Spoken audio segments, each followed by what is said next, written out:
Welcome back, everybody. It's Monday, February 16th, 2026. Born on this date in 1925, Dixieland jazz musician, arranger, and teacher Paul Crawford of Atmore. Today is President's Day, which started out as George Washington's birthday.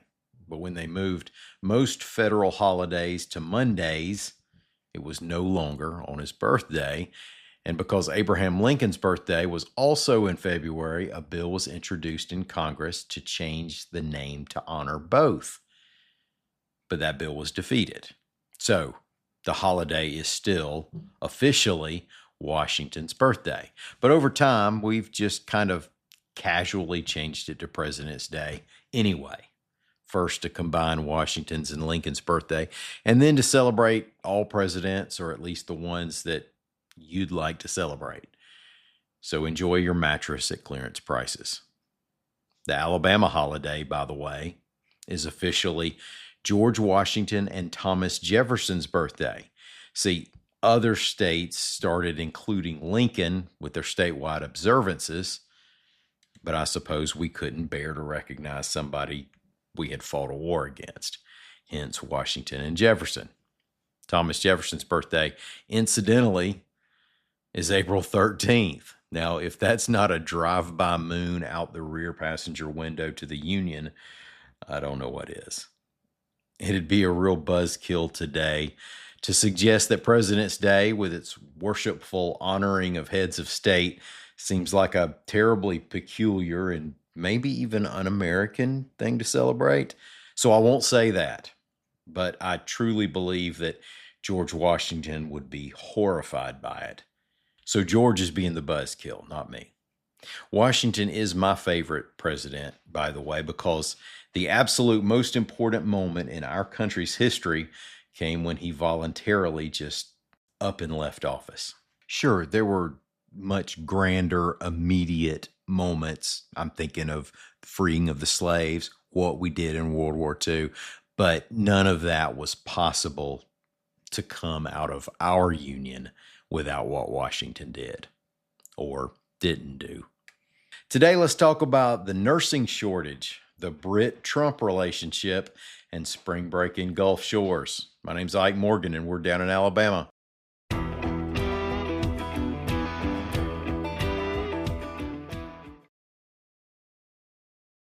It's tax season, and at LifeLock, we know you're tired of numbers. But here's a big one you need to hear. Billions. That's the amount of money in refunds the IRS has flagged for possible identity fraud. Now here's another big number. 100 million. That's how many data points LifeLock monitors every second. If your identity is stolen, we'll fix it guaranteed. One last big number. Save up to 40% your first year. Visit lifelock.com/podcast for the threats you can't control. Terms apply.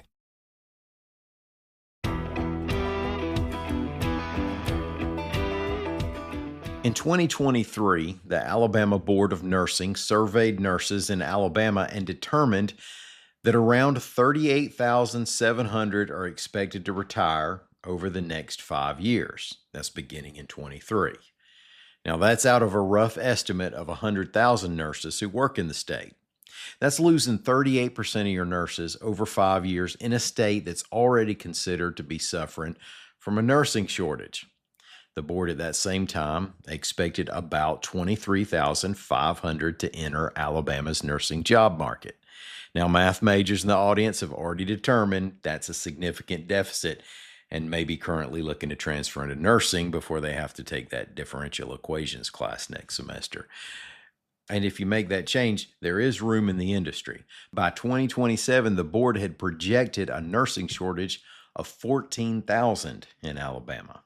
Now, at the time of the 23 survey, community colleges and technical colleges in the state were already working toward apprenticeship programs, with Coastal Alabama and Gadsden State community colleges leading the way.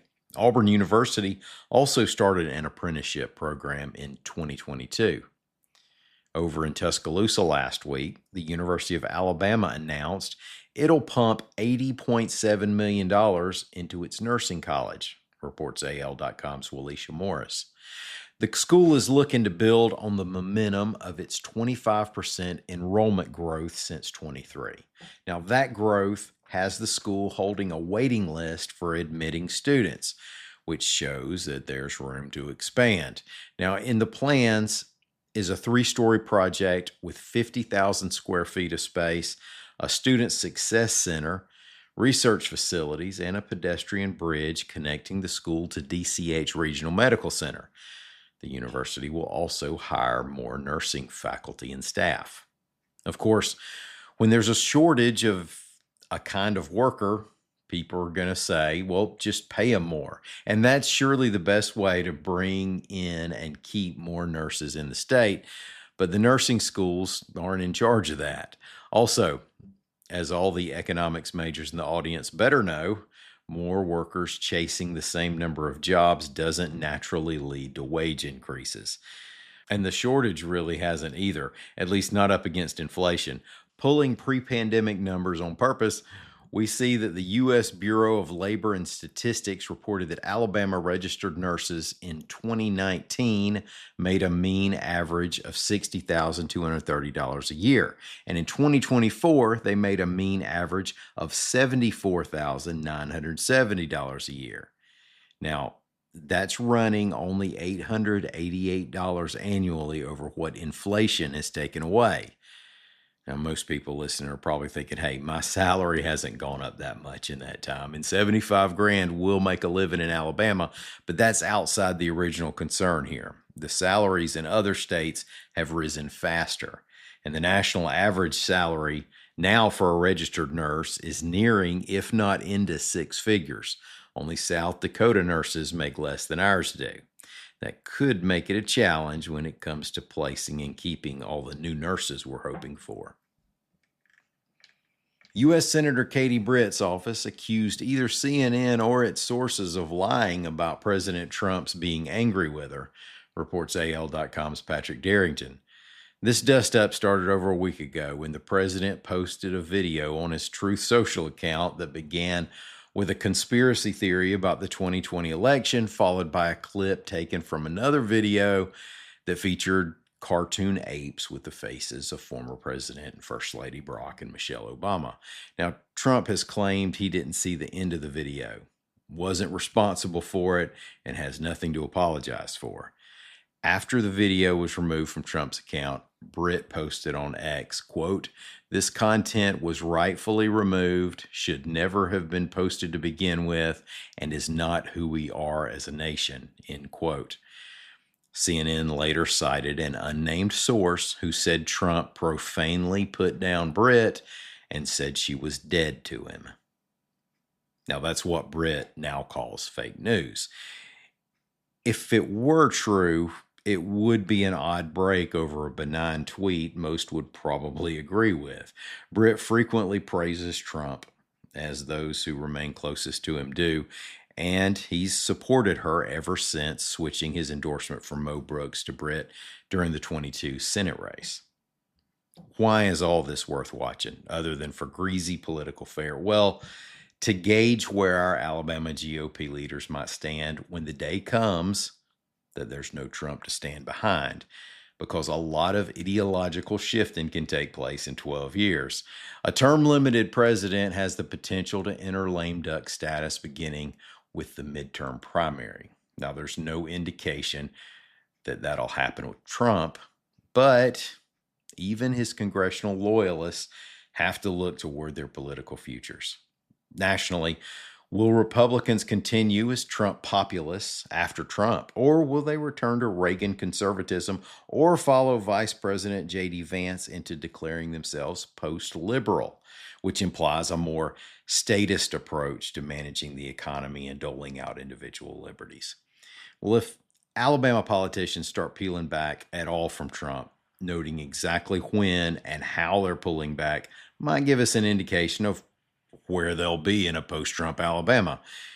But it's likely that until at least after the primaries, Britt's being grossed out by that video is as close as we're going to get.